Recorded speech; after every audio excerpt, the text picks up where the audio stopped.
নেত্রকোনার বারহাট্টায় বাংলাদেশ জাতীয়তাবাদী দল বিএনপির ঈদ পুনর্মিলনী এবং দল ঘোষিত রাষ্ট্র কাঠামো মেরামতের ৩১ দফা প্রচার কার্যক্রম অনুষ্ঠিত হয়েছে। শনিবার দুপুরে বারহাট্টা উপজেলার বাউসী ইউনিয়নের ১০দার গ্রামে জেলা বিএনপির সদস্য ও ড্যাবের সহ সভাপতি ডাক্তার মোহাম্মদ দেলোয়ার হোসেন টিটুর নিজ বাসভবনে আয়োজন করা হয়।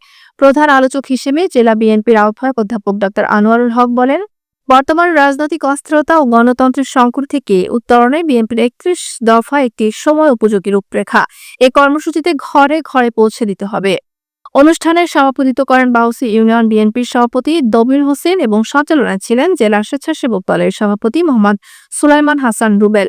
বিশেষ অতিথি ছিলেন সাবেক সংসদ সদস্য ও মুক্তিযোদ্ধা আশরাফ উদ্দিন খান, জেলা বিএনপির নেতৃবৃন্দ তাজেজুল ইসলাম ফারাজ সুজাত, বজলুর রহমান পাঠান, এস এম মনিরুজ্জামান দুদু, অ্যাডভোকেট মাসুদ রানা চৌধুরী, ডাক্তার সাইফুল হাসান নোমান সহ অনেকে।